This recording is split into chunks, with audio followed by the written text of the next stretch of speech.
بسم اللہ الرحمن الرحیم۔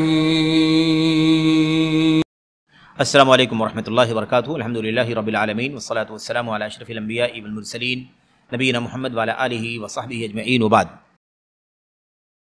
اہل بیت سیریز کے تحت ہمارا یہ جو حلقہ ہے اور یہ اس سلسلے کا آخری حلقہ ہے، اس آخری حلقے میں جو آپ کے سامنے بات بیان کرنی ہے وہ بھی ایک بہت ہی اہم ہے مسئلہ، اور وہ مسئلہ یہ ہے کہ اللہ کے نبی علیہ السلام کے آل کا، آپ کے گھر والوں کا مقام اور مرتبہ کتاب و سنت میں مسلم ہے۔ شیعوں کے، رافضیوں کے عقیدوں کو جانے دیں، لیکن اہل سنت کے عقیدے کے مطابق ان کا مقام اور مرتبہ مسلم ہے۔ لیکن ظاہر سی بات ہے کہ یہ مقام اور مرتبہ انہی کے لیے ہے جو صحیح طور پر آل بیت رسول میں سے ہوں، جو اہل بیت سے واقعی تعلق رکھتے ہوں۔ یعنی ایسا نہ ہو کہ دعویٰ تو اہل بیت سے ہونے کا ہو لیکن اہل بیت سے وہ نہ ہو، ان کا نسب کچھ اور ہو لیکن وہ اپنے آپ کو اہل بیت میں شامل کرتے ہوں۔ جھوٹ افترا کرتے ہوئے یہ لوگ اپنے آپ کو اہل بیت میں شامل کرتے ہوں اور اپنے آپ کو آل بیت رسول میں شمار کراتے ہوں، اور بہت سارے فضائل اور بہت سارے مناقب کا اہل اور حقدار اپنے آپ کو ثابت کرتے ہوں۔ ایسا نہ ہو، بلکہ صحیح معنوں میں وہ اللہ کے نبی کے خاندان کے ہوں، ورنہ جھوٹ میں، جھوٹے طور پر اگر کوئی اپنے آپ کو اہل بیت رسول میں شامل کرتا ہے تو پھر وہ بہت بڑی وعید کا مستحق ہوگا۔ اس سلسلے میں آپ کے سامنے بات کرنی ہے۔ تو اس میں کوئی شک نہیں ہے کہ سب سے اونچا نسب، سب سے زیادہ شرف والا نسب اور خاندان ہمارے اور آپ کے نبی محمد الرسول اللہ صلی اللہ علیہ وسلم کا نسب ہے، اللہ کے نبی علیہ السلام کا خاندان ہے۔ اور سب سے بڑی نسبت، سب سے زیادہ شرف والی نسبت کیا ہے؟ نبی کریم صلی اللہ علیہ وسلم کی طرف نسبت اور آپ کے اہل بیت رسول کی طرف نسبت۔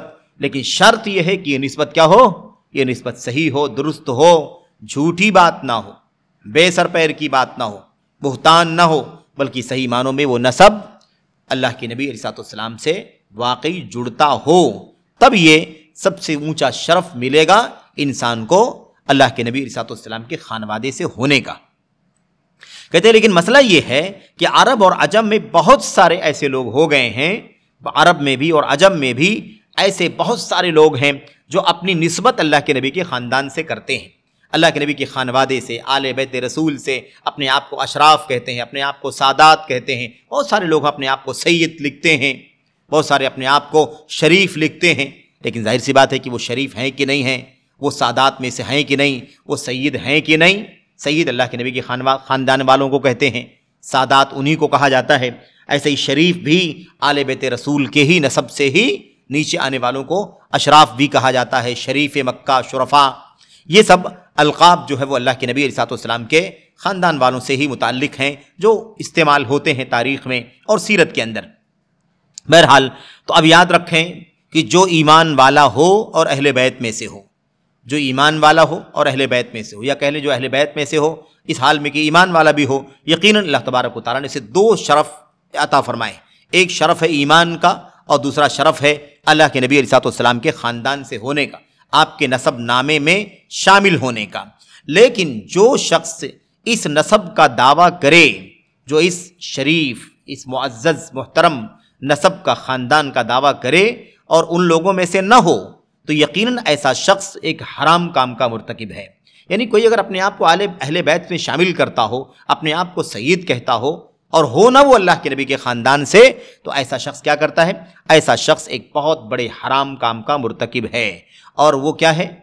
حرام کام کا ہے وہ ہے جھوٹ میں اپنے آپ کے بارے میں دعویٰ کرنا کہ میں اللہ کے نبی کے خاندان کا ہوں، حالانکہ وہ اللہ کے نبی کے خاندان کا نہیں ہے۔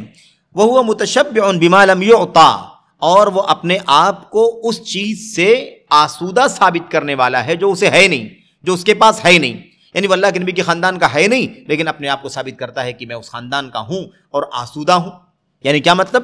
میں اسی میں سے ہوں۔ یعنی ایک چیز کو ملی بھی نہیں ہے اور اس کے بعد اپنے آپ کو وہ کیا کرتا ہے؟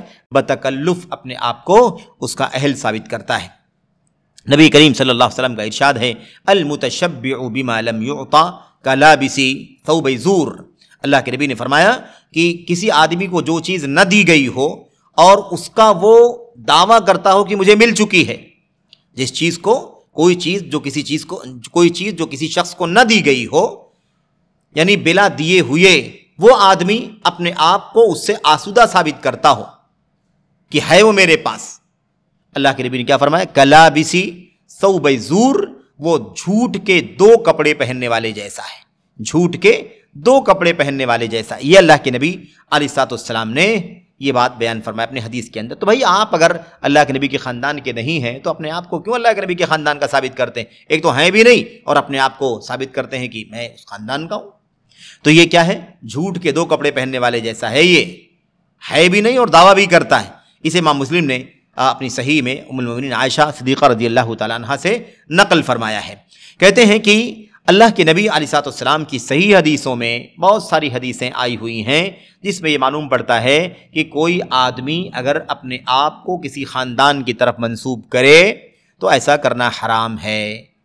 اپنی نسبت کسی اور چیز کی طرف، اپنی نسبت کسی اور نسب کی طرف، اپنی نسبت کسی اور خاندانی سلسلے کی طرف اگر کوئی آدمی منسوب کرتا ہے تو یہ کیا ہے؟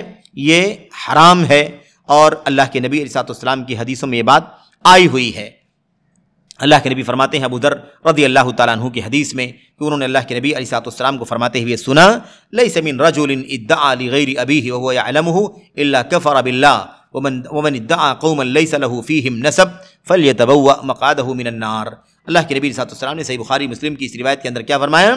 جو بھی شخص اپنے باپ کے علاوہ کی طرف دعویٰ کرے، جو بھی شخص اپنے باپ کے علاوہ کا دعویٰ کرے، یعنی جو باپ ہے اسے چھوڑ دے اور اپنی نسبت کسی اور کی طرف کرے جو اس کا باپ نہیں ہے، اللہ کے نبی نے فرمایا جبکہ وہ جانتا ہو، یعنی جانتے ہوئے کہ میرا باپ یہ نہیں ہے، میرا باپ یہ ہے، لیکن وہ اپنے باپ کو چھوڑ کر کسی اور کی طرف نسبت کرتا ہو جانتے ہوئے، کفر باللہ، اللہ کے نبی نے فرمایا ایسا شخص اللہ تبارک و تعالیٰ کا کفر کرنے والا ہے، ایسے شخص نے اللہ تبارک و تعالیٰ کا کفر کیا۔ ومن ادعى قوما ليس له فيهم نسب، اور جو شخص کسی قوم میں سے ہونے کا دعویٰ کرے کہ میرا فلاں قوم سے میرا تعلق ہے، قریش سے میرا تعلق ہے، فلاں سے میرا تعلق ہے، جبکہ وہ اس قوم میں اس کا کوئی نسب نہ ہو، اس کا کوئی خاندان نہ ہو، اس کا کوئی خاندانی اور نسبی تعلق نہ ہو، کوئی رشتہ ناتا نہ ہو، فَلْيَتَبَوَّأْ مَقْعَدَهُ مِنَ النَّارِ، تو اسے چاہیے کہ اپنا ٹھکانہ جہنم بنا لے، اپنا ٹھکانہ جہنم بنا لے۔ دیکھا آپ نے، دونوں باتیں آ گئی، کوئی آدمی اپنے باپ کو چھوڑ کے کسی اور کی طرف منسوب کرے، کفر باللہ، ایسے ہی جرم ہے جیسے کوئی اللہ تبارک و تعالیٰ کا کفر کر دے، اور یہ شخص جس آدمی کا نسب نہ ہو اور اپنے آپ کو اس نسب سے ثابت کرے، بہت بڑا مسئلہ ہے۔ ایک آدمی کا خاندان الگ ہے لیکن وہ اپنے آپ کو دوسرے خاندان سے ثابت کرتا ہے، ایسی بہت ساری برادریاں بھی چلتی ہیں۔ بھئی برادریوں کا معاملہ پہچان کے لیے ہے، اس سے کہاں لازم آتا ہے کہ کوئی آدمی جو ہے اپنی برادری سے دوری اختیار کر کے اپنے آپ کو دوسرے خاندان سے، اپنی دوسری برادری سے منسوب کرے۔ یہ بھی اسی حکم کے اندر ہے میرے بھائیو۔ اگر آپ سوچیں کہ برادریوں میں ایک طرف سے یہ سارے قبیلے ایک برادری کے ہیں اور یہ سارے قبیلے ایک برادری کے ہیں، سارے نسب کا سلسلہ جڑا ہوا ہے اور اسی کسی خاندان کا ہے، اب یہ آدمی اس نسب کا ہے لیکن اپنے آپ کو اس نسب سے جوڑتا ہے، تو برادریوں کی وجہ سے یہ نسب بھی کیا ہوتا ہے؟ بدل جاتا ہے۔ اس لیے اسے بھی بہت زیادہ سنجیدگی سے لینے کی ضرورت ہے۔ آپ بھی دیکھتے ہوں گے بہت سارے لوگ جو ہے اپنی برادریوں کو، اپنی برادری کو چھوڑ کر کے دوسروں کی برادری کی طرف نسبت کرتے ہیں، نہ جانے اس کے کیا مفادات ہیں۔ کبھی کوئی آدمی سوچتا ہے کہ حکومتوں کی نظر میں یہ برادری کمزور مانی جاتی ہے، غریب مانی جاتی ہے، اگر میں مثال کے طور پر خان ہوں، چودھری ہوں، اور اگر اپنے آپ کو بطور مثال ہے یہ اپنے آپ کو کسی ایسی برادری کی طرف منسوب کرتا ہوں جس کی حکومت کے یہاں اہمیت ہے اس اعتبار سے کہ انہیں زیادہ تعاون ملتا ہے یا زیادہ فیسلٹی ملتی ہے، اب آدمی جو ہے اپنے نسب کو بدل کر کے اپنی برادری کو چھوڑ کر کے وہ دوسروں کی طرف منسوب کر لیتا ہے۔ اس طرح کی چیزیں بھی درست نہیں ہیں۔ اللہ تبارک و تعالیٰ نے سارا مقام، سارا درجہ، ساری فضیلت، ساری تکریم جو ہے وہ اللہ تبارک و تعالیٰ نے تقوی کی بنیاد پر رکھی ہے۔ ان اکرمکم عند اللہ اتقاکم۔ اس سے کیا تعلق ہے خاندان کی برادریوں سے؟ کوئی کسی بھی خاندان کا ہو، کسی برادری کا ہو، یاد رکھیں کہ یہ چیز جو ہے غیر مناسب ہے، اس دائرے میں آ سکتی ہے، اس لیے خطرہ ہے۔ اور اس کا برعکس بھی ہوتا ہے، اس کے برعکس بھی ہوتا ہے۔ کبھی آدمی محسوس کرتا ہے کہ میں جس برادری سے میرا تعلق ہے، جس خاندان سے اور جس نسب سے، وہ فلاں برادری سے تعلق رکھتا ہے، اور اگر یہ میرے نام کے ساتھ لکھا رہے گا تو لوگ مجھے نعوذ باللہ حقیر سمجھیں گے، اس لیے وہ جو ہے وہ فلاں برادری کی طرف اپنے آپ کو منسوب کر لیتا ہے۔ یہ سب غلط ہے، یہ سب غلط ہے۔ عائلہ جو ہوتا ہے، خاندان جو ہوتا ہے، اسی عائلہ کی طرف اپنے آپ کو منسوب کرنا چاہیے۔ اس میں کوئی تحقیر کا مسئلہ نہیں، اس میں کوئی تخفیف کا مسئلہ نہیں، استخفاف کا مسئلہ نہیں۔ اس میں کوئی تنقیص کا مسئلہ نہیں ہے، یہ تو ایک علامت ہے، ایک پہچان ہے کہ فلاں نسب کا ہے، فلاں برادری کا ہے، فلاں خاندان کا ہے۔ اس بنیاد پر کوئی بھی دین کے اندر میرے بھائیوں رویہ درست نہیں ہے کہ کوئی فاضل سمجھے، کوئی مفضول سمجھے، کوئی افضل سمجھے اور اپنے مقابل کو آدمی معمولی سمجھے، حقیر سمجھے۔ نہایت گری ہوئی چیز ہے، اور اس کا تعلق زمانے جاہلیت کی حرکتوں سے ہے، زمانے جاہلیت کی حرکتوں سے ہے۔ اللہ تبارک و تعالیٰ نے نخوت الجاہلیہ، عبیت الجاہلیہ، اللہ تبارک و تعالیٰ نے ان تمام چیزوں کو جاہلیت کی جو تھی ختم کر دیا ہے۔ یہ سب چیزیں جاہلیت میں معیار مانی جاتی تھیں، اسلام آنے کے بعد ان اکرمکم عند اللہ اتقاکم۔ تو خلاصہ کلام یہ ہے کہ کیا فرمایا اللہ کے نبی نے؟ ومن ادعا قوما، جو دعویٰ کرے کسی قوم کا جس قوم کے اندر اس کا نسب نہ ہو، اس کا نسب نہ ہو، یعنی اس کی کوئی قرابت داری نہ ہو، نسب نامہ نہ ہو، تو ایسی صورت میں فَلْيَتَبَوَّأْ مَقْعَدَهُ مِنَ النَّارِ، اسے چاہیے کہ اپنا ٹھکانہ جہنم بنا لے۔ یہ روایت بخاری کی ہے، مسلم کی ہے، یہ الفاظ بخاری کے ہیں۔ اندازہ لگائی کہ اللہ کے نبی نے کتنی سخت وعید بیان فرمائی۔ ایسے صحیح بخاری کے اندر ایک اور دوسری روایت میں حضرت واصلہ ابن الاسقع روایت کرتے ہیں کہ اللہ کے نبی صلی اللہ علیہ وسلم نے فرمایا ان من اعظم الفرع ان يدعي الرجل الى غير ابيه او يري عينه ما لم ترى او يقول على رسول الله صلی اللہ علیہ وسلم ما لم يقل۔ یہ حدیث ہے صحیح بخاری کی۔ اللہ کے نبی نے فرمایا یقیناً ایک بہت بڑا جھوٹ یہ ہے، ایک بہت بڑا جھوٹ یہ ہے، کذب ہے، جھوٹ یہ ہے کہ آدمی اپنے باپ کے علاوہ کی طرف دعویٰ کرے، یعنی اپنے باپ سے علیحدہ ہو کر کے کسی اور انسان کی طرف اپنی نسبت کرے۔ وہ فلاں ابن فلاں ہے، لیکن وہ اپنے باپ کو چھوڑ کر کے فلاں ابن فلاں یا فلاں بنت فلاں کہے۔ اللہ کے نبی نے کیا فرمایا؟ ان من افرل اعظم الفرع، بہت بڑے جھوٹوں میں سے ایک جھوٹ ہے یہ۔ او یوری عینہ ما لم ترى، یہ بھی بہت بڑا جھوٹ ہے کہ کوئی آدمی اپنی آنکھوں کو وہ چیز دکھائے جو آنکھوں نے دیکھا نہیں، جو اپنی آنکھ کو کوئی ایسی چیز دکھائے جو اس کی آنکھ نے دیکھا نہیں ہے۔ کیا مطلب؟ یعنی جھوٹا دعویٰ کرے کہ میں نے خواب دیکھا ہے، یعنی آنکھ نے دیکھا نہیں، یعنی خواب میں دیکھا نہیں ہے، لیکن جھوٹ صبح صبح اٹھے تو جھوٹ کیا بولے؟ جھوٹ بولے اور کہے کہ آج رات میں نے یہ خواب دیکھا، آج رات میں نے یہ خواب دیکھا، آج رات میں نے یہ خواب دیکھا۔ ایسا بہت سارے لوگ ملے، بعض لوگ ملتے ہیں اس طرح سے جو جھوٹے خواب بیان کرتے ہیں۔ اللہ کے نبی نے وعید بیان فرمائی ہے، یہ بہت بڑا جھوٹ ہے۔ اعظم الفرع، بہت بڑے جھوٹوں میں سے ایک جھوٹ ہے کہ آدمی اپنی آنکھ کو وہ چیز دکھائے، یعنی آنکھ کو دیکھنے والا ثابت کرے جو اس کی آنکھ نے دیکھا نہیں، خواب۔ او یقول علی رسول اللہ ما لم یقل، یا اللہ کے رسول صلی اللہ علیہ وسلم کے بارے میں ایسی بات بولے جو اللہ کے نبی نے بولی نہیں ہے، یعنی اللہ کے نبی کے حوالے سے کہہ دے اللہ کے نبی نے ایسا ایسا فرمایا ہے، حالانکہ اللہ کے نبی نے وہ بات نہیں بولی ہے۔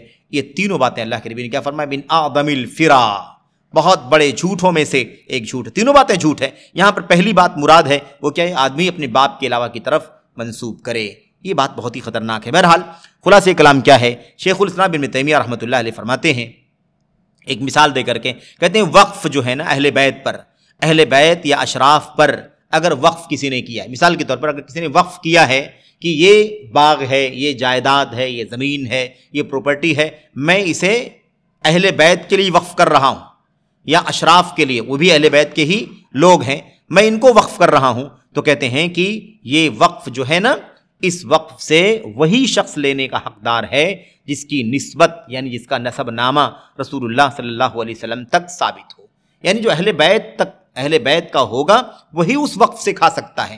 بھئی وقف کرنے والے نے وقف کیا ہے کہ اہل بیت کھائیں گے، اہل بیت استعمال کریں گے، اس لیے ضروری ہے کہ اہل بیت کا فرد ہوگا تو ہی اس سے فائدہ اٹھائے گا، اس لیے کہ اگر وہ اہل بیت کا نہیں ہوگا اور اس کا نسب، اس کا خاندان اہل بیت سے ثابت نہیں ہوگا اور پھر وہ استعمال کرے گا تو وہ حرام کرے گا، ناجائز کرے گا۔ کہتے ہیں چنانچہ پوچھا گیا تھا ان سے اس وقف کے بارے میں جو وقف اشراف کے لیے کیا گیا ہو، اشراف یعنی اقارب کے لیے کیا گیا ہو، اللہ کے نبی کے خاندان اور اللہ کے نبی کے قریبی رشتہ داروں کے لیے وقف کیا گیا ہو، تو کہتے ہیں پوچھا گیا تھا کہ کیا اس وقف سے وہ کھا سکتے ہیں کہ نہیں کھا سکتے ہیں، اس وقف سے کچھ وہ لے سکتے ہیں کہ نہیں لے سکتے ہیں؟ تو شیخ الاسلام ابن تیمیہ رحمۃ اللہ علیہ نے اپنی فتاویٰ میں اس کا جواب دیا ہے الحمدللہ، اگر وہ وقف اہل بیت نبی کے لیے ہو، اہل بیت رسول کے لیے وقف ہو، یا اہل بیت کے بعض لوگوں کے لیے ہو جیسے علویوں کے لیے ہو، فاطمیوں کے لیے ہو، یا ابو طالب کے خاندان کے لوگوں کے لیے ہو جس کے اندر بنو جعفر داخل ہے، بنو عقیل داخل ہیں، یا ایسے ہی علی یا عباسیوں کے لیے وقف کیا گیا ہو وغیرہ، کہتے فإنه لا يستحق من ذلك إلا من كان نسبه صحيحا ثابتا، تو اس وقف سے فائدہ اٹھانے کا حقدار وہی ہوگا جس کا نسب صحیح طور پر ثابت ہوگا، جو اس نسب کا نہیں ہے نہیں کھا سکتا، جو اس خاندان کا نہیں ہے نہیں کھا سکتا، اس لیے کہ وقف اسی خاندان کے لیے کیا گیا ہے۔ کہتے فَأَمَّا مَنِ ادَّعَا، رہا وہ آدمی جو دعویٰ کرے کہ وہ ان لوگوں میں سے ہے، ان لوگوں میں سے ہونے کا دعویٰ کرے، او عُلِمَ أَنَّهُ لَيْسَ مِنْهُمْ، اور معلوم پڑ جائے کہ ان لوگوں میں سے نہیں ہے، یعنی جھوٹا دعویٰ کرتا ہے کہ اہل بیت میں سے ہے یا علویوں میں سے ہیں، فاطمیوں میں سے ہیں، ہے نا، فَلَا يَسْتَحِقُّ مِنْ هَذَا الْوَقْفِ، تو اس وقف کا حقدار وہ نہیں ہوگا، اس وقف کا حقدار وہ نہیں ہوگا۔ کہتے ہیں وَإِنِ ادَّعَا أَنَّهُ مِنْهُمْ، اگرچہ وہ ان میں سے ہونے کا دعویٰ کرے لیکن سچ مچ وہ اس میں سے نہیں ہے تو اس وقف سے استعمال نہیں کر سکتا۔ مثال کے طور پر کہتے ہیں، مثال کے طور پر جیسے بنو عبید اللہ ابن میمون القداح، عبید اللہ بن میمون قداح، ان کو جانتے ہیں نا، یہ 360 61 62 ہجری میں یہ علوی کہلانے والے، اپنے آپ کو فاطمی کہلانے والے ہے نا لوگ ہیں، اور یہ دراصل ان کی نسب کے بارے میں پتہ بھی نہیں ہے علماء کو صحیح معنوں میں کہ کون ہے، یہودی ہیں کہ عیسائی ہیں کہ رافضی ہیں کہ کون ہے، یہ ان کے بارے میں صحیح پتہ بھی نہیں ہے، لیکن یہ اپنے بارے میں دعویٰ کرتے ہیں کہ ہم کون ہیں، ہم آل بیت رسول سے تعلق رکھتے ہیں، اپنے آپ کو علوی کہتے ہیں، اپنے آپ کو فاطمی کہتے ہیں۔ یہی لوگ ہیں جن لوگوں نے سینکڑوں بدعتیں دنیا کے اندر عام کی۔ جب ان کی حکومت مصر کے اندر آئی تو ان لوگوں نے اپنی حکومت بنائی قاہرہ میں، اور اس وقت انہوں نے دنیا بھر کی بدعتوں سے دین اسلام کو بھر دیا۔ انہی میں سے میلاد کی بدعت بھی ہے، میلاد رسول کی بدعت، اور 6 میلاد کی بدعتیں ایجاد کی تھی ان لوگوں نے، 6 میلاد، وہی پنجتن پاک، اللہ کے نبی کی بیٹی فاطمہ، داماد علی اور نواسے حسن اور حسین، اور ان کا جو بروقت حاکم اور بادشاہ ہوگا، یہ 6 میلادیں ان لوگوں نے قائم کی تھی۔ بہرحال ان 6 میلادوں میں سے 5 کا تو خاتمہ ہو گیا، مرور زمانہ کے ساتھ 1 میلاد بچی ہے جنہیں سنیوں نے زندہ کر رکھا، شیعوں کے علاوہ ان سے زیادہ تیزی کے ساتھ، ان سے زیادہ جذبات کے ساتھ شیعوں کے بجائے سنیوں نے اسے زندہ کر رکھا ہے۔ بہرحال اللہ سے دعا کرتے ہیں کہ اللہ تعالیٰ اس بدعت کا بھی امت سے خاتمہ فرما دے۔ بہرحال تو یہ بنو عبید اللہ بن میمون قداح جو ہیں، یہ دعویٰ کرتے تھے کہ ہم آل بیت رسول سے تعلق رکھتے ہیں، علوی ہیں، فاطمی ہیں، تو ان کا دعویٰ کیا ہے؟ جھوٹا ہے۔ اہل علم جو نسب کے جاننے والے لوگ ہیں اور دیگر علماء اچھی طرح جانتے ہیں کہ ان کا کوئی صحیح نسب نامہ نہیں ہے، ان کا کوئی صحیح نسب نامہ نہیں ہے، یہ لوگ آل بیت رسول سے تعلق نہیں رکھتے ہیں۔ اور اس سلسلے میں بہت سارے علماء حدیث نے، علماء فقہ نے شہادت دی ہے، جو نسب کے جاننے والے ہیں، جو لوگ حدیث کے اور فقہ کے ماہرین ہیں، ایسے لوگوں نے گواہی دی ہے کہ یہ لوگ آل بیت رسول سے تعلق نہیں رکھتے، یہ لوگ اپنے آپ کو جھوٹ علوی کہتے ہیں، جھوٹ کے ساتھ فاطمی کہتے ہیں، ان کا کوئی تعلق نہیں ہے علی سے، فاطمہ سے، یاد رکھیں۔ کہتے ہیں اس کے علاوہ کہتے ہیں ان کے بارے میں بہت سارے شرعی قراردادیں بھی ثابت ہو چکی ہیں، بہت ساری شرعی قراردادیں بھی پاس ہو چکی ہیں، ثابت ہو چکی ہیں کہ ان کا تعلق آل بیت رسول سے نہیں ہے۔ بہرحال یہ باتیں الحمدللہ تاریخ کی کتابوں کے اندر موجود ہیں، چاہے وہ امام ابو بکر طرطوشی کی کتاب ہو، چاہے ابن وضاح قرطبی کی کتاب ہو، اور چاہے اور بھی دیگر تاریخ کی کتابیں ہیں، ان تمام کتابوں کے اندر یہ باتیں موجود ہیں کہ ان کا تعلق آل بیت رسول سے بالکل بھی نہیں ہے۔ بہرحال تو خلاصہ کلام کیا ہے؟ خلاصہ کلام یہ ہے کہ آل بیت رسول میں سے جو سچ مچ ہوگا اسے یہ فضیلت حاصل ہوگی، ایمان اگر ہوگا تو، تقویٰ ہوگا تو۔ آج کل کے بہت سارے لوگ اپنے آپ کو سید کہتے ہیں، اپنے آپ کو سادات کہتے ہیں، بہت سارے لوگ ہیں، کوئی اپنے آپ کو فاروقی کہتا ہے، کوئی اپنے آپ کو صدیقی کہتا ہے، کوئی اپنے آپ کو علوی کہتا ہے، کوئی اپنے آپ کو عثمانی کہتا ہے، کوئی اپنے آپ کو فاطمی کہتا ہے، وغیرہ مختلف نسبتوں سے۔ یہ اگر ان کے خاندانوں کے نام ہیں تو کوئی حرج کی بات نہیں ہے، لیکن اگر اس سے وہ اپنی نسبت ان صحابہ کے خاندانوں کی طرف کرتے ہیں تو اللہ کرے کہ وہ سچ ہوں، اگر یہ سچ نہ ہوں گے تو یقیناً یہ بہت سخت وعید کے حقدار ہوں گے۔ اس لیے یاد رہے کہ آل بیت رسول کا مقام، آل بیت رسول کا نسب، آل بیت رسول سے نسبت جو ہے نسب کی، یہ بہت فضیلت والی چیز ہے، لیکن سچ میں ثابت ہونا شرط ہے۔ اگر سچ مچ یہ چیز ثابت نہ ہو تو ایسی صورت میں اس کے اندر داخل نہیں ہوں گے۔ یہی بات شیخ الاسلام ابن تیمیہ رحمۃ اللہ نے فرمائی ہے کہ اگر کسی وقف کرنے والے نے بنو فلاں پر وقف کیا ہو، کسی خاص قبیلے پر، یا کسی خاص قبیلے کے قرابت داروں کے لیے وقف کیا ہو، تو کہتے ہیں اور وقف کے اندر کوئی ایسی چیز موجود نہ ہو جس سے یہ تقاضا بنتا ہو کہ وہ اہل بیت رسول میں سے ہو، اور جو چیز وقف کی گئی ہے وہ واقف کی ملکیت ہو، کہتے ہیں یصح وقفہ علی ذریۃ المعین، تو اس کا وقف کرنا فلاں معین فکس آدمی، جو خاص آدمی ہے جس کے خاندان کے لیے وقف کیا گیا ہے، وہ اس خاندان کے لیے وقف مانا جائے گا اس کے اندر بنو ہاشم شامل نہیں ہوں گے۔ کسی خاص قبیلے کے لیے وقف کیا ہے تو اس خاص قبیلے کے لوگ اس کے اندر شامل ہوں گے، دوسرے لوگ اس کے اندر شامل نہیں ہوں گے۔ اسی طریقے سے ہمیں یہ بات جاننے کی ضرورت ہے۔ یہ چند باتیں تھیں، بہرحال اس حوالے سے اور بہت ساری باتیں ہو سکتی ہیں۔ یہ جیسا کہ ہم نے عرض کیا تھا کہ علامہ عبد المحسن بن حمد العباد حافظہ اللہ و شفاہ و عافا، ہمارے استاد گرامی قدر جن کی بڑی عظیم خدمات ہیں اور اس وقت دنیا کے وہ چوٹی کے علماء حدیث میں سے ہیں، محدثین میں سے ہیں، ان کا یہ چھوٹا سا رسالہ تھا فضائل اہل بیت اور ان کے حقوق سے متعلق۔ اس رسالے کا خلاصہ آپ کے سامنے پیش کیا گیا ہے، اور چونکہ یہ مستند رسالہ ہے، دلائل اور حوالوں سے پورے طور پر مبرہن رسالہ ہے، اس لیے آپ کے سامنے اس کا خلاصہ پیش کیا گیا ہے۔ اللہ سے دعا ہے کہ اللہ تعالیٰ ہمیں اور آپ کو اہل بیت رسول کے سلسلے میں ان تفصیلات کو جاننے کی، سمجھنے کی اور اس کے مطابق عمل کرنے کی توفیق عطا فرمائے۔ اللہ تبارک و تعالیٰ اللہ تعالیٰ ہمیں افراد سے، تفرید سے، غلو سے، جفا سے بچ کر کے اعتدال اور وسطیت کی راہ پر چلنے کی توفیق عطا فرمائے، جو سب سے زیادہ برحق راستہ ہے۔ اللہ تعالیٰ ہمیں اسی پر گامزن رکھے، آمین رب العالمین۔ وصلی اللہ وسلم وبارک علی نبینا محمد وعلی آلہ وصحبہ اجمعین۔ والسلام علیکم ورحمۃ اللہ وبرکاتہ۔